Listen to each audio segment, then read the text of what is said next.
It's cold like ice chill. Come over. I'm cold like ice chill. Come over.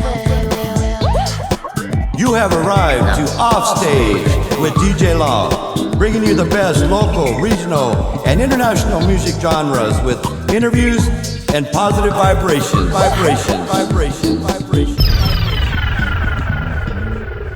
Welcome to Offstage. I'm glad you can join us today. Offstage is a behind-the-scenes program to share the spirit of the music, experiences, and memories of the artist, especially in Arizona. And I'm here as your host, DJ Law, to showcase artists offstage to discuss things that would otherwise not be told.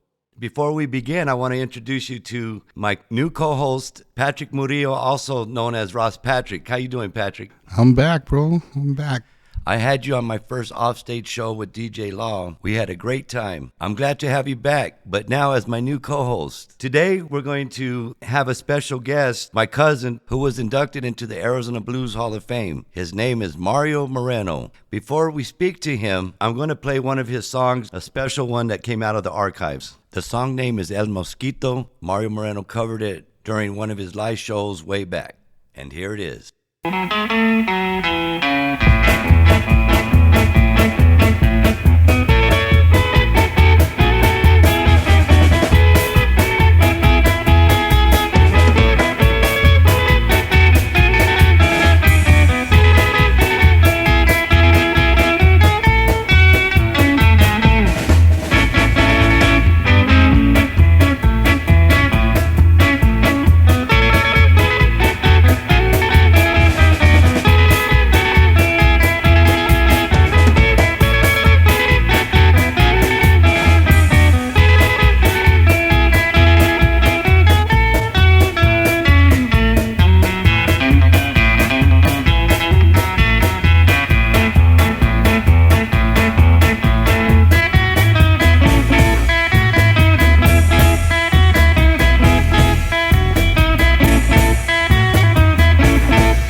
Welcome, Mario Moreno. It's a pleasure to have you here today. Do you remember this song? Vaguely. What is the name of that song, Mario? El Mosquito. Can you tell us a little bit about the song? It was written back in the 60s by Eddie Dimas. Eddie Dimas was from Phoenix, and that was his big hit, El Mosquito. I love that song. I've always loved that song. Even when I played the drums with you, that was one of the funnest songs I've had to play. You know you're going to dance with your tia and stuff. That's a good one. That's a great selection. Mario, where did you grow up? I grew up on the west side of Phoenix, extreme west side. For a while I lived in Avondale, but I lived over on a cattle ranch for quite a number of years. And where was that cattle ranch at? On 51st and Van Buren. Here in Phoenix? Yep. And what was your experience like growing up on the west side? The cattle ranch was fun. Other than that, No, I didn't care too much for the West Side. is that where you live now? No, I live in South Phoenix, God's country. When did you start playing the guitar? I don't know. Maybe I was about 12 or 13. Who inspired you to get into music? Well, all my tios played. My dad and my tio Dicky and some of his other brothers played, and there was always music around. There was my tias sang, and every Christmas or whatever, there was always somebody bring a guitar out, and everybody would pass it around and would tear it up. And what kind of music were they playing? Oh, puro mexicano. Was there any particular family member that inspired you? I don't know. It was just being a kid and listening to AM radio, and back then in the '60s, everybody wanted to be a Beatle. Everybody wanted to play like the Beatles. That was the thing. So I guess that was like the first inkling of that's really cool. The tone of the guitars was what got me. Not so much all the other crazy shit they did, but the tone of the guitars were just. Is there a special guitar that goes with the music? Well, they played old Rickenbackers and Gretches and whatever they could get in Germany at the time. So they were oddball guitars, but they always had a really nice tone. It was a product of the time. Nowadays, guitars you can make them sound like anything. You got all the fancy doodads but that's what struck me. And then my dad was really into country, and I really loved that twangy guitar tone. It was just like nothing like it. It was just unbelievable. I just thought, man, this is it. How old were you at that time? Oh, I was like 9 years old when I started listening to music and thinking this is really cool. And I pretty much made up my mind about then that school was never going to be my thing. I would always be involved some way down the line with just playing music. And I had no illusions of being famous or nothing. I just wanted to play. It didn't matter. I didn't care about all the riches and all that shit that comes with it. But, it was just fun to play. It was just good. That's all it was, And when did you get your first guitar? Well, I don't know. It seems like I always had a guitar because my dad always had one. And my tios were always giving my dad guitars. So there was always guitars in and out of the house all the time and amplifiers. And Did you play many of them?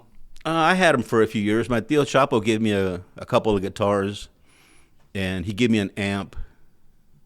And I think my tio Dicky gave me a guitar one time, too. As a matter of fact, he gave me a guitar several years ago. He just showed up at the house one time, and he played it a little bit. Then he was leaving. I said, "Hey, Tio, don't forget your guitar." He goes, "Oh, no, that's yours. You can have it." Wow, that is cool. When did you actually start playing seriously in a band, or when you picked up the guitar and said, I'm going to actually play? Pretty soon. I was about 14 or 15, the neighborhood kids, and there were some guys that I grew up with that went on to become, pretty successful musicians in the Phoenix, playing in Latin bands. So that's how we started. We just, garage bands. And what style of music did you play? Everything. Whatever was popular on radio, whatever we liked. It was kind of like the beginning of the hippie era or whatever, So we played, psychedelic shit and all that, and some Latin stuff and whatever struck our fancy, but was what we would do. We weren't trying to be anything, specific. And is this a high school band that you were in? Yeah. And what high school did you go to? Carl Hayden. Did you finish your Yes, school I did. studies there? Yeah. And then after that? Fortunately, I did finish high school. Fortunately. I shouldn't have, but I did. They didn't want me hanging around. They pushed you through. I wanted to get them the 7-year plan, but they weren't going for it. So After high school, did you decide I'm going to put a band together, Well, or it just kind of sort of happened? yeah, I was always, I got married really young, but music was always part of the, I'd had day jobs, but I still played at night, and I went through the whole gamut of different kinds of bands, country rock bands, some Latin bands, and whatever was had to play, I'd play it. There was no specific thing. As long as I was playing, I didn't care. And what style of music did you wind up focusing on more? Well, by the 70s, late 70s, I was really disgusted with AM radio. And a friend of mine from South Phoenix, he was a real eclectic kind of guy, and he was really into the really old stuff, 30s and 40s stuff. So we worked together as silversmiths, and we started pounding around, and man, all that stuff. There was just such a archives of stuff, of old music, and we just fell in love with it. And that's how we would play. We stopped listening to the radio altogether. And he had a big record collection of he'd find stuff in the thrift stores and got me to buying stuff in the thrift stores. And that's what we listened to, just old, 1940 stuff, 1950s. And we would never listen to anything that was newer than 65. So is that the Richie Valens era? That came a little bit later, only out of necessity because somebody wanted us to. Well, nobody cared about Richie Valens until he passed away, or until the movie came out. Anyway, then all of a sudden, whoa, Richie Valens, and that's. Well, I heard you were Richie Valens of the South Side. That's what I heard. Only I didn't die in a plane crash. So it wasn't not ridiculous, but it was kind of silly. Here I was 30 years old, going around car shows and playing all the Richie Valens tunes, and it was like, well. I mean, it got over. People really liked it. It was cool for a while. But like everything else, it's a fad. And unfortunately, Richie didn't write a lot of stuff. So, like, were you guys doing house parties, or was there venues, or clubs? We kind of hooked up with the lowrider thing that was going on. Yeah. With a guy named Johnny Lazoya. And he'd seen us play a few times. The paparazzi guy? Yeah. And he got us to play some car shows and tribute to Richie Valens. And, and it was cool. We went to Colorado and played their big car show up there. And it was, man, those guys are serious lowrider guys up there, man.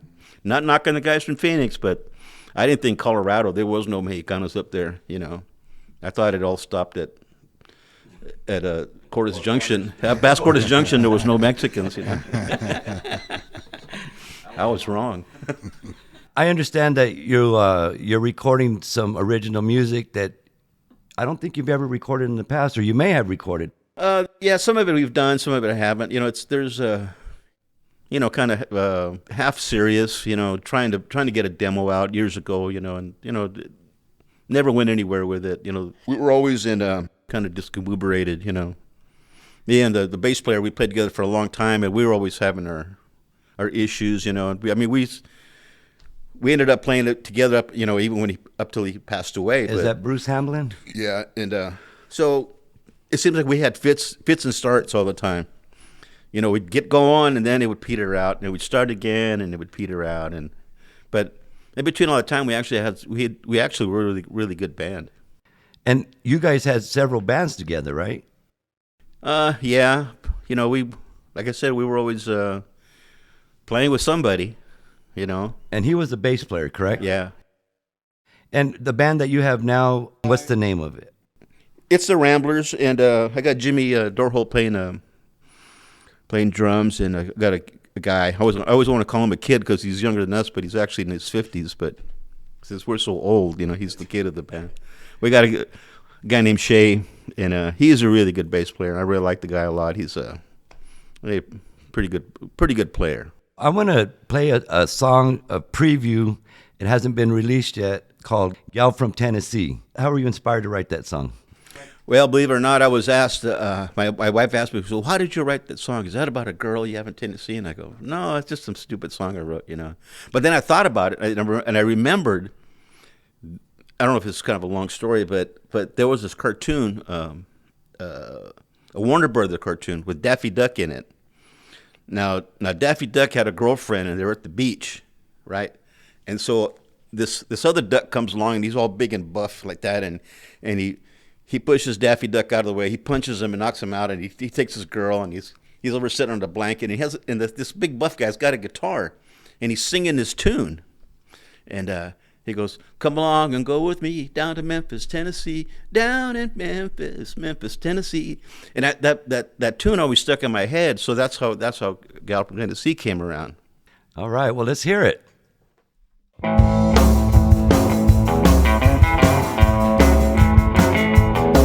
Well, I gotta get back to my gal in Tennessee. She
gallon Hennessy.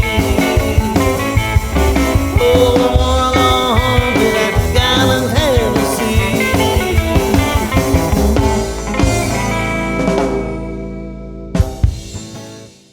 Nice. And this is the Ramblers? Actually, it's just me and Jimmy. And I played the bass on this one as well. We did it just out of time, the time constraint. And Bringing people in to the Yeah. studio, and when he can do it himself. Heck yeah, yeah. the bass was already here. And I figured, well, what the heck, just go ahead and do it, Well, speaking of the bass, so not only do you play the guitar, you play the bass. Yep. Is that a stand-up bass? Yep. And when did you learn to play that? Well, I learned actually with Bruce when Bruce got his upright bass. Oh, that's a whole nother chapter. When he got his bass, we kind of learned together, and I just learned by osmosis, kind of watching him play. Then I would pick it up and bang it around, and so I just learned off of him. And then he up and passed away, and I ended up with I bought his amp and his. I didn't buy his upright bass, but I ended up with his amp, and then I bought a bass, the same bass I got now, and for a few years I didn't play any guitar at all. I just played upright bass because there was plenty of work. There was a lot of at Is the that time. the bass with the Vidian on it? Yep, yeah, and there wasn't that many bass players around, and there was plenty of work, and I'm okay on them. There's a lot of guys that are really good at it. The guys can really slap really well and do all the fancy stuff. I don't do all that. I just real basic player. Well, it sounds good to me. I wouldn't know the difference. Yeah, it does its job, but it's there's guys that are really good. What other instruments do you play? What other instruments? I played a little bit of the accordion, the button accordion, and I've had one for years. And Is that the one you gave me? No, that's just a regular piano accordion. The one I got has buttons on both sides, and those are real hard to play. And it's one of those instruments where if you don't play it all the time, you lose the dexterity on it, and then it helps to be able to see really good. If you're a little bit blind, they're really hard to play. Sounds difficult. Did you have any mentors or teachers, even at high school, whatever, teach you anything about No. the guitar or the bass? Is My this dad- all self-taught? No, my dad showed me like 3 or 4 chords, and then that was it. He said, just learn these 3 chords and vámonos, you're ready to go. I think that's all he knew, so he just showed me what he knew, and that was it. And for all the Mexican songs, you don't need more than 3 chords. That's, if you ever watch my Tío Dicky play, he can do 4 chords, and and he could do A lot of songs. It was magical, It was just wonderful. There's another song that you wrote called King of Broken Hearts. When did you write that song? Geez, I don't know. It's kind of, I don't know. It's a few years ago. At least 10 years ago, maybe. And it was one of those songs where I just sat around and I was trying to write a honky tonk tune, and I said, well, and I just doinking around on it, and it just came out, and I left it at that. But that's it. It wasn't very not a whole lot of. Just make it sad, make it, Well, it sounds like a sad song, King of Broken Hearts. It is a sad song. Well, let's hear it. Sounds like a whiskey. Yeah, let's all get a shot of whiskey before we start this song. Here we go.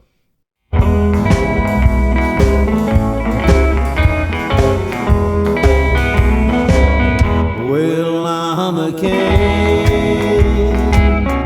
of a broken heart, broken heart. I am the one on loneliness. I stake my claim. That's my middle name. I'm number one.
Wow, I'm almost in tears. Me too. I think it is time for a shot. I think I wet myself. So, can you kind of describe how you came up with that song, but what is your songwriting process like? I don't really have a process. I just I never sit down. I never get a guitar and say, "Oh, I'm going to write this." It's always just in my head. A lot of these songs, like that one there, has never been written down. I never wrote the lyrics down on a piece of paper. And Gal from Tennessee, the same way, I never wrote the lyrics down. I would just sing it in my head over and over and over, and then eventually I put it to a guitar, and there's a bunch of them like that. Most of them are that way. Well, I remember one time you came to the studio and you came up with this song, and I said, "When did you write that song?" And you said, "On the way over here." You remember that? Yeah. I thought that was hilarious, but I thought you were playing with me. No, that was serious. So it just comes to your mind, and you just Yeah, pretty much. Because and it's like anything. If I sit down and say, "Okay, I'm going to do this," and it doesn't sound right. And if it's just, I'll be driving along, and then something will hit me, and I go, "Oh, that's going to be interesting," and I've got boxes of stuff that I wrote down, and I don't even know the music to it. So it's pointless to write it down because I'll never know what it was supposed to sound like. So it's better for me to just do it in my head and maybe not write it down at all. Well, you're starting to write it down now in a recording studio. Well, I have now. to because I forget the words, and and I'm always changing the words. I've never written anything where I don't like that. I'm gonna put another word in there. It sounds too brainy, or it sounds too ignorant, or whatever. You've been playing music a very long time. You just turned, if you don't mind me saying, 70 on Monday, correct? Yes, I did. So you've been playing over 50 years, maybe? Is that how long? A little bit longer than that, probably. Okay. Yeah. Wow. And throughout those years, you played with a lot of different bands. And did you do any recordings with those bands? I don't know if I did or not. I probably did, but I wouldn't know any of that stuff. So I looked you up on the internet. You can look up Mario Moreno on the internet from Arizona and the Arizona Blues Hall of Fame, and they talk about you very highly. And you were also a president of the Arizona Blues Hall of Fame. Yeah, only because I couldn't find anybody else to do it. I was strictly a figurehead. I didn't have no pull or nothing. You were there at the right time. Yeah. So, I'd go to the meetings, and then the secretary and this other guy would talk about all the important stuff, and I'd just sit there. And fortunately, they'd always have the meetings at a bar, so I'd go to the bar and get a drink. And Good meetings. Good meetings. but no, it was because nobody else wanted to have the responsibility of president, and really it really didn't even need a president. They just needed it for the letterhead or the nonprofit thing that they had. It had to have somebody, they had to have somebody take the blame if anything happened. So nothing happened in your watch, though. No. Okay. No, they never made enough money for it to be even to be an issue. You know what I mean? It was just no.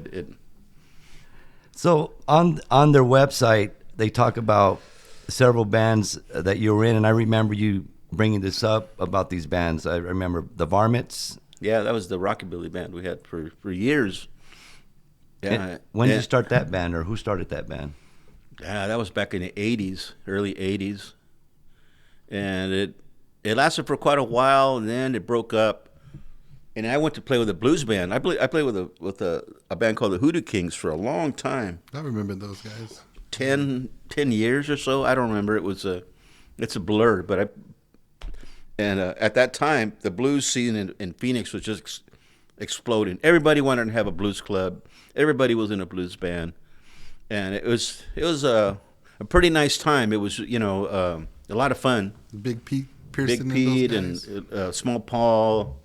My goodness, there was tons of guys out playing, and it was a good band, and like everything else, it petered out, and they're still most of these guys have passed away since, there's very few left, and Wow. I remember the Hoodoo Kings when I was going to ASU in Tempe, and they were playing around that area. I want to play one more rockabilly tune called "Take Me Back." Oh yeah. And can you tell us a little bit about that song? That one, I have no idea how that one was written. I really don't. I wrote that. I mean, I can remember when I wrote it, but I don't know why I wrote it.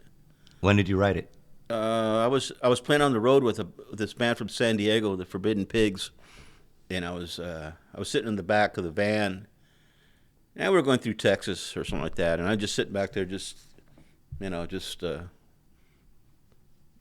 nothing else to do, just singing tunes in my head, and that one just came to my mind, and again, it was one of those songs I never wrote down. I just sang it in my head for a couple of years until I got around to putting it to chords, But yeah, that was it on that one. So the bands that you played with may not have been your band, but you were instrumental as well in terms of being a front man. No, so I some was of the never. I vocals. was never a front man in none of those bands. Only now with the Ramblers, with the Hoodoo Kings, I was just a secondary guy, guitar player, and they let me sing a couple of songs here and there. And with the Varmints, it was me and Bruce shared everything 50-50. But in all the other bands I was in before that time, I didn't sing at all. I was just a guitar player. So all these songs that you were writing were just in your head, and you just had it there, waiting for it to come out. Well, let's hear this song called "Take Me Back." Okie dokie.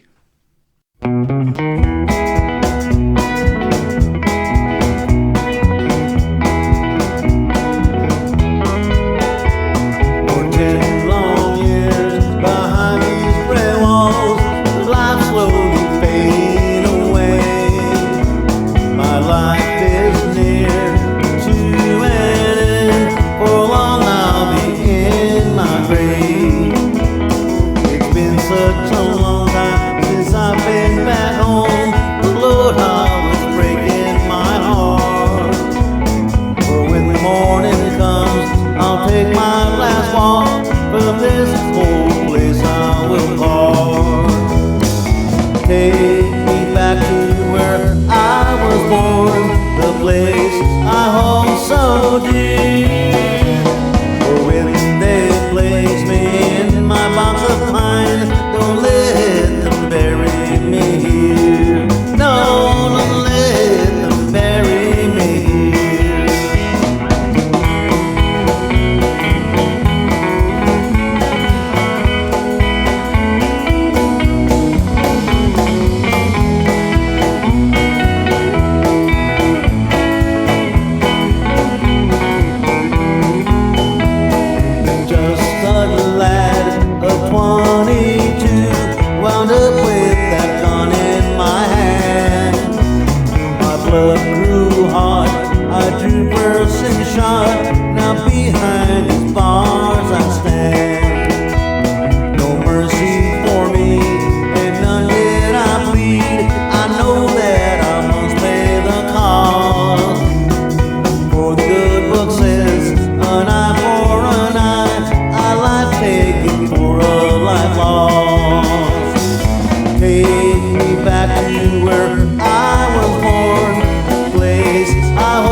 lyrics of the song can be interpreted by people in different ways.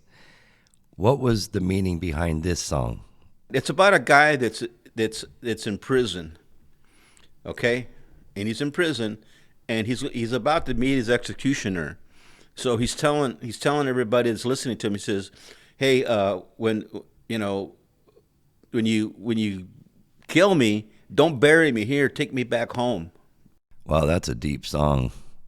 Now, other than rockabilly music, you also started playing. Oh, you've been playing Latin music, but you've been seriously recording it. You have an album with Los Morenos featuring Mario Moreno. It was recorded, I think, in 2014. If you say so, yeah. Okay, and it was on. You can look it up on Spotify to Amazon. Look up Los Morenos featuring Mario Moreno. I have a box full of those things in my closet, so anybody wants one. Aren't you playing drums with you? I am. I didn't want to. 10 for $1. 10 for $1. Or if your nana makes empanadas, just bring a few of those, and I'll give you a whole box full.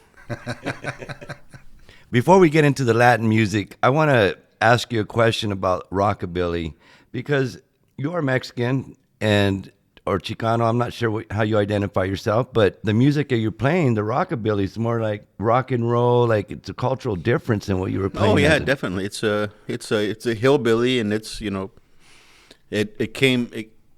it grew up in the South, in the 50s, but I always had an affinity for stuff out of the norm. And it just struck me as the most honest music. It's like norteño music old norteño music from the 50s and 60s that was considered hillbilly music.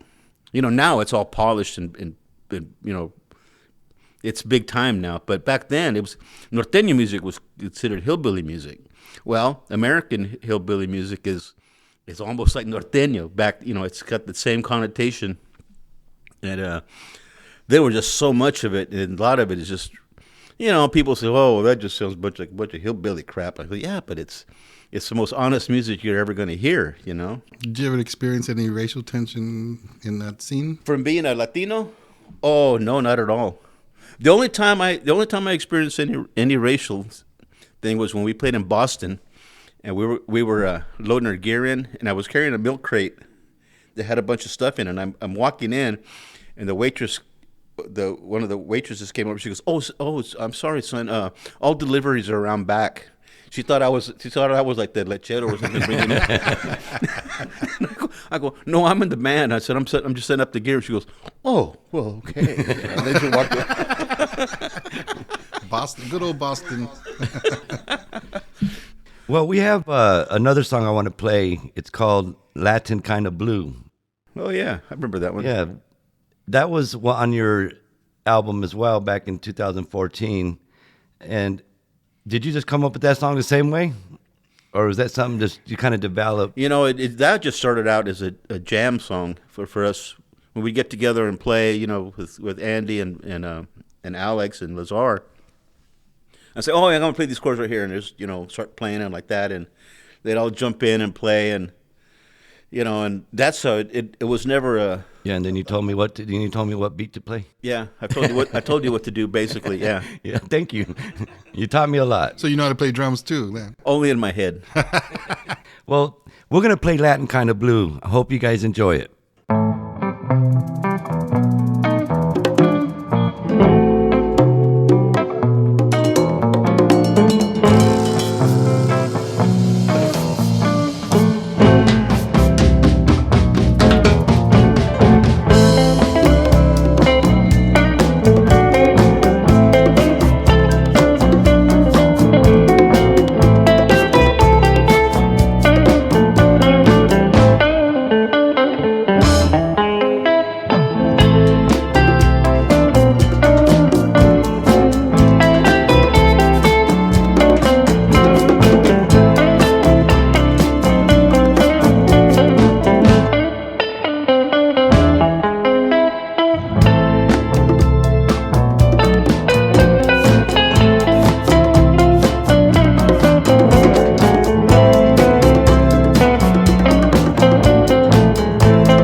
That was smooth. Smooth.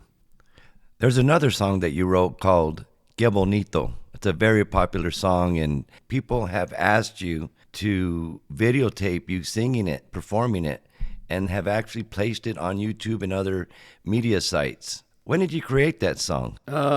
Geez, I don't know. That was a long time ago too. And actually, Jimmy Dorholt, the drummer, he helped me with that tune. I had the basic idea for it, and it was another one of those songs where I didn't write nothing down. And so I playing it for him, and he says, "Well, it sounds pretty good, but it's, you need to put something else in there." And so he came up with the idea of doing that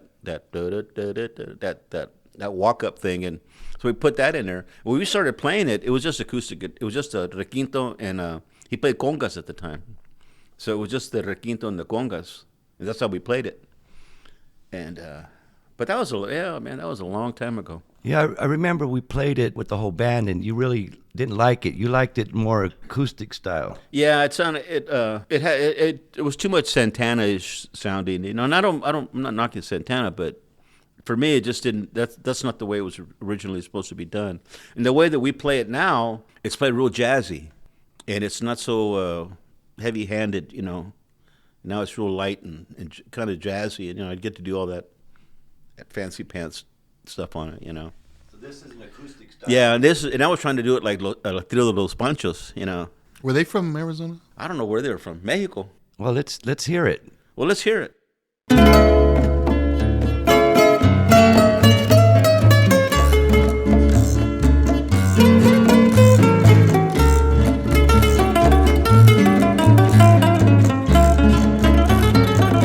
Qué bonito es querer con un lindo corazón.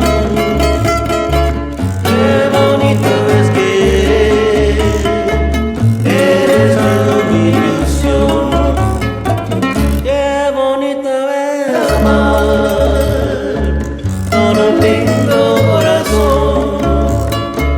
Qué bonito es amar, eres tú mi ilusión. Te brindaré de mi amor bajo la luna de plata. Te cantaré mi corazón debajo de tu ventana.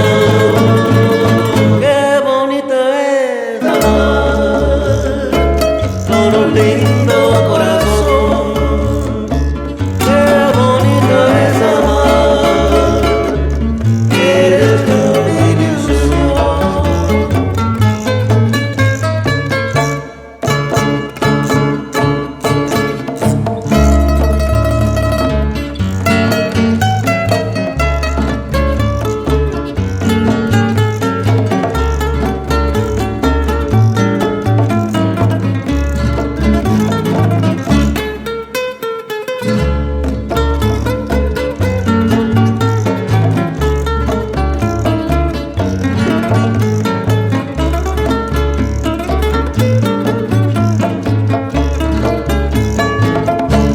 Te brindaré de mi amor bajo la luna de plata. Te cantaré mi corazón debajo de tu ventana.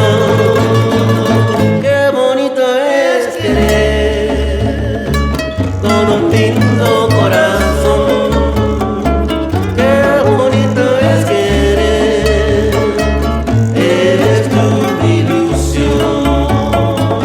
Qué bonito es querer, qué bonito es querer, qué bonito es querer.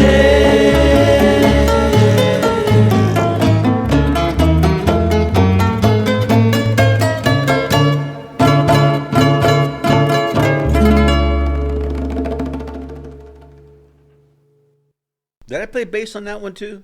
Yes, you played bass, and I played the congas on this song. It's a beautiful song, Mario. Very nice. That was nice. Made me want to cry. That's like a bolero, right? Yes, it is. Well, we have time for one more song, and if you recall, "O Señor." Oh yeah, that was the big production. Yeah, that was a good one. Yeah, It we is a had, good one. Yeah, we had Rudy Barcelo playing the trumpet. Mm-hmm. Yeah, that's a nice song. So that song has been recorded since about 2015 or so. How come this is the first time you said, go ahead and release it? I don't know. So it could have been released a long time ago. You just... I don't know. I don't Well, know. I just kind of forgot about it, and I didn't really think about it. Well, I'm glad I didn't forget about it. Well, I think we were going to try to do a video. That's why we were kind of holding off on it, and then that kind of fell by the wayside. And When did you write that song? Is that another one that was in your head for years? no, that one I wrote pretty much within a day or so. Right before we recorded it. And again, it's one of those songs where we were kind of just messing around with the chords, and I said, well, I'll put some words to this, and it just came out like that. Well, I remember we had the drawing ready to go.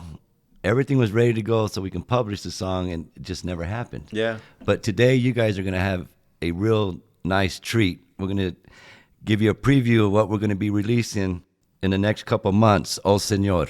You gonna release this on Spotify and all that stuff? All that. It's going to be on Spotify, Amazon. It's going to be all over social media. Yes. Hopefully, I'll make enough money where I can fix my fence. And I can tile my bedroom floor.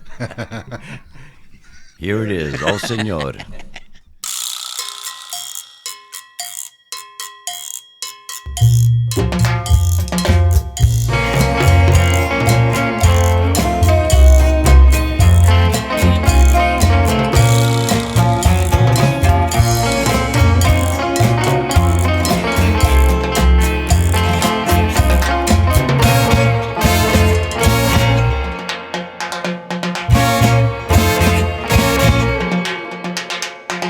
Me arrepiento, Señor, pido tu perdón. Me arrepiento, Señor, pido tu perdón. Aquí con mis imprudencias y pecados mortales, tengo miedo a morir, sufrir la eternidad. Por Dios santito, me arrepiento, Señor, pido tu perdón.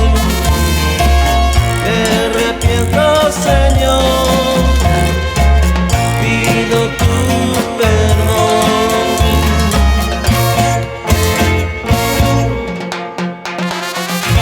Lloro lágrimas de sangre, sufro inmenso dolor. Vivo en este mundo sin alma, fe y razón. Por Dios santito, me arrepiento, Señor, pido tu perdón. Me arrepiento, Señor, pido tu perdón.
Me arrepiento, Señor, pido tu perdón. Me arrepiento, Señor, pido tu perdón. Me arrepiento, Señor, pido tu perdón. Me arrepiento, Señor.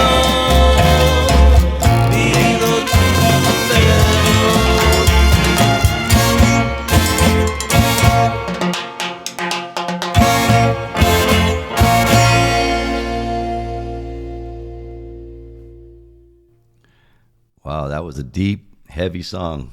It seems to be about a man that's seeking redemption. I don't know. It's just one of those.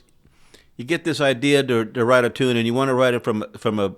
It doesn't have to be from my perspective, but from any man's perspective or any person, and that person has whatever he's got deep regret for what he's done, and he's looking for forgiveness. It's like all the tunes are like that. It doesn't have to be you personally, but it'd be somebody.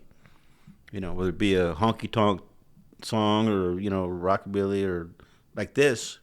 And I thought, well, what the heck, why not? It's it just came out, it came out real natural. I didn't have to really rewrite it. It just kind of wrote itself. And I just, It's a beautiful song. Very beautiful song. Yeah, and the actually, trumpets sounded really nice. Yeah, they did. And I actually took the song to the pastor at our church at St. Catherine's. I played it for him because my wife says, "Well, I don't know, that song might be, iffy." And I go, "What do you mean iffy?" She goes, "Well, you better make sure it's not out of blasphemous or not really blasphemous, but out of context or And so I took it to inappropriate. Inappropriate. Yeah, there you go. So I played it for him, and he loved it. And then it turns out he's a real music lover. He plays accordion and he has bajo sexto. Well, if the song's about redemption, it fits. So I even asked him. I said, we'd like to shoot a video, and we were wondering if we could use St. Catherine's. He goes, yeah. He goes, anytime, just let me know. He goes, on Central. Yeah. He said we could use the church. But I don't know. I started thinking. I go, I don't know. The church is sacred to me, and I couldn't. There's some reason I couldn't go 100% with that. Well, it's a real beautiful song, and it's a song of redemption, like Patrick said, and I think that a lot of people are going to love that song. Oh, I hope so, man. Some of the people I shared it with have expressed that they loved it. They can identify with it. Each of these songs are like a totally different universe in its own way. You know what I mean? It's like with Rudy in there, and then it's just like you said, it's not Santana, but it's pre-Santana. You know what I'm saying? It's like has that, you don't need to like, you know what I mean? Well, yeah, exactly. And I always wanted the stuff to be really organic. I didn't want it to be real processed. Yeah. And I wanted it to be, and again, it's not knocking the Santana because guy's phenomenal. But I didn't want it to be compared to that. Plus, his feel is a little different than it's the Mexicano feel. Yeah, it's way different. Yeah, and I said, well, there's a lot of bands have tried to go that route and play that way. And there was in the 70s there's a wave of a lot of bands that they all wanted to do that style. And I used, when I was in high school, I go see Santana every time he came to town. And I see him at the Coliseum. And he only had one album at the time. Yeah. But I went and saw him, and he was great. It was unbelievable. Especially on acid. Oh. Well, we don't want to talk about that. Well, it's been a pleasure having you on the Offstage show with DJ Law. I just have one more question. What do you hope the audience or the listeners will take away from your music? Well, I don't know. I just hope they like it enough to appreciate it. I've been at it for a long time, and it's what I do. You have great talent. I hope to hear more of it and have more recorded of you, so we can share to the people, the masses. Well, hopefully I'll live another few years and I can do some more stuff, and I'll probably I'll get better. Laid the foundations to a legacy. You know what I mean? Here in Arizona, and I mean, you're like an Swiss Army knife of music. You do all of them. You and Ross Patrick should record together. Oh, that'd be an honor, bro. Yeah, we talked about it. Yeah, it'd be cool to do something together. Yeah. Well, I thank you for coming out, Mario, and I want to thank Ross Patrick for being my new You co-host. couldn't get rid of me if you tried. Well, thank you guys. Thank you. I hope the people out there enjoy this show, and we'll be coming out with a new one in another 3-4 weeks. Thank you for having me. It was nice being had. You're welcome. I'm cold like I chill. Come over. I'm cold like I chill. Come over. You've been listening to Offstage with DJ Law. Thank you for tuning in. If you enjoyed the show, spread the word. And don't forget to also spread positive vibrations.